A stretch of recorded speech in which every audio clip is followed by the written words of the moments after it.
the conversation surrounding Caitlin Clark, obviously front and center for the WNBA season, even though she's on clearly one of the worst teams that a number one overall draft choice got drafted onto. But I'll just throw that in your direction. What have you seen over the first couple of games for her, Sue?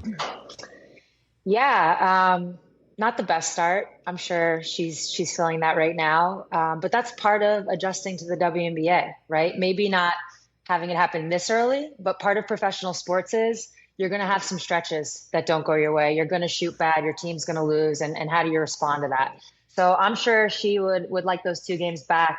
Everybody's clearly got their defensive game plan built around her, which is a compliment. But you got to figure it out from there.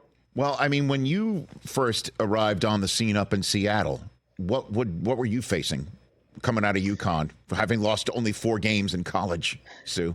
Yeah. Getting used to losing. I remember the first game we lost, first game of the season. We actually played the New York Liberty, and they had Teresa Weatherspoon and Becky Hammon at the time. We lost to them, and I'm in the locker room having a little bit of a fit, right? A little bit of a tantrum. I'm not used to this, and everybody's like, "Oh, where you guys want to go to dinner tonight?" And it took me a second to understand that was also part of pro sports. You got to kind of bob and weave and deal with it. Yeah, I mean, I watched Caitlin Clark check out of last night's game, I think for the final time. She looked pissed, Sue. She looked livid. You know, like she was like just barely slapping the hands of her coach and teammates. She looked really angry last night. I mean, yeah, definitely. Let's not forget that she probably has arguably the most pressure that any women's basketball player has ever had coming into the WNBA. I mean, sometimes it feels like the weight of the WNBA is on her shoulders. That is both, like I said earlier, a compliment and warranted in a lot of ways, but also maybe a little bit unfair to put so much on her, and then to not play up to her abilities in this early part would be frustrating. The thing is, you watch the games, she's not even really getting that many great looks. Again, some of that is the other team's defense. So credit, she's played 2 of the top defensive teams in the league. But some of that is figuring it out. And it takes time too, right? Like we see it in every sport. A lot of times you have these teams put together and people want to see it click right away. It always takes time.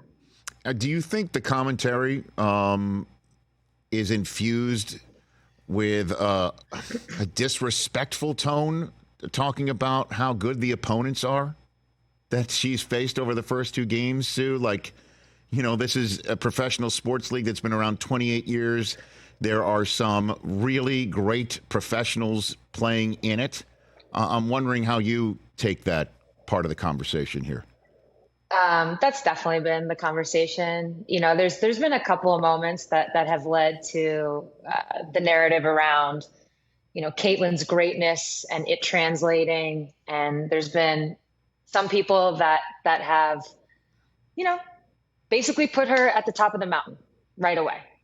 And I think that does feel disrespectful to current WNBA players.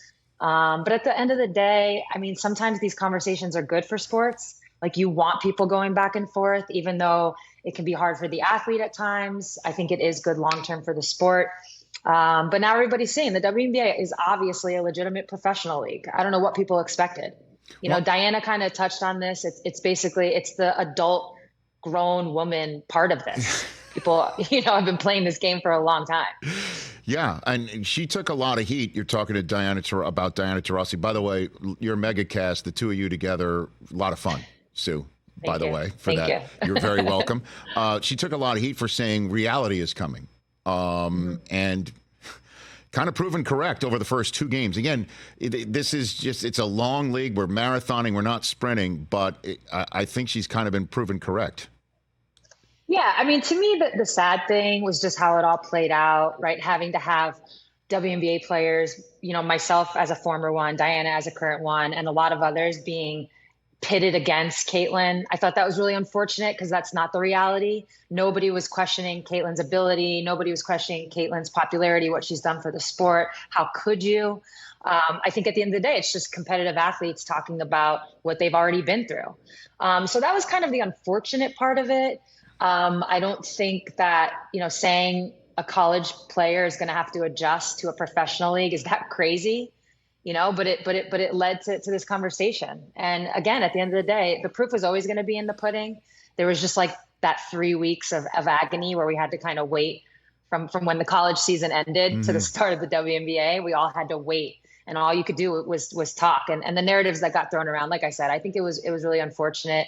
Especially for someone like Caitlin, like who wants to hear that these WNBA greats are saying this about her when that wasn't even really what was happening. It was just competition. Right. She's also not, she's not showing up disrespectfully in her own right. Right. I mean, like, she's not pounding her chest, and she's not, saying, hope you enjoy your new flights, like, and look at the planes you all have. Like, you know what I mean? Like, she's not saying that.